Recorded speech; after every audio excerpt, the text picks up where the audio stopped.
IPS ഉദ്യോഗസ്ഥൻ മോശം പരാമർശത്തോടെയുള്ള സന്ദേശം അയച്ചെന്ന പരാതിയുമായി വനിതാ SIമാർ POSH ആക്ട് പ്രകാരം തുടർ നടപടി സ്വീകരിക്കണമെന്നാവശ്യപ്പെട്ട് തിരുവനന്തപുരം റേഞ്ച് DIG അജിത ബീഗം സംസ്ഥാന പോലീസ് മേധാവിക്ക് കത്ത് നൽകി.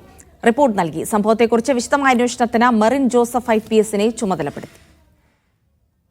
തിരുവനന്തപുരത്ത് പോലീസിന്റെ പ്രധാന ചുമതല വഹിക്കുന്ന IPS ഉദ്യോഗസ്ഥനെതിരെയാണ് രണ്ട് വനിതാ SIമാർ പരാതി നൽകിയത്. തെക്കൻ കേരളത്തിലെ ഒരു ജില്ലയിൽ SP ആയിരിക്കെ ഇയാളിൽ നിന്ന് മോശം അനുഭവം ഉണ്ടായെന്നാണ് പരാതിയിൽ പറയുന്നത്.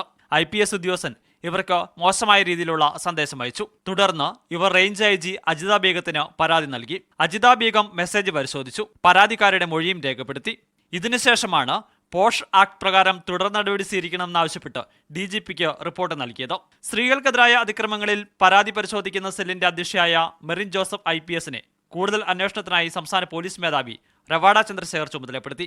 വിശദമായ അന്വേഷണത്തിന് ശേഷമാകും നടപടി സ്വീകരിക്കുന്ന കാര്യത്തെക്കുറിച്ച് തീരുമാനമെടുക്കുക. കുറ്റക്കാരനാണെന്ന് കണ്ടെത്തിയാൽ ക്രിമിനൽ നടപടിയോ വകുപ്പ് തല നടപടിയോ സ്വീകരിക്കും. ആരോപണ വിധേയനായ IPS ഉദ്യോഗസ്ഥനെതിരെ നേരത്തെയും സമാനമായ പരാതികൾ ലഭിച്ചിട്ടുണ്ടെന്നാണ് വിവരം. ഒരു കേസിൽ പ്രതിയെ സഹായിക്കാൻ ശ്രമിച്ചെന്ന ആരോപണം നേരിട്ട IPS ഉദ്യോഗസ്ഥൻ അടുത്തിടെയാണ് ജില്ലാ പോലീസ് മേധാവി സ്ഥാനത്തു നിന്ന് മാറി തിരുവനന്തപുരത്തെത്തിയത്. മീഡിയ 1 തിരുവനന്തപുരം.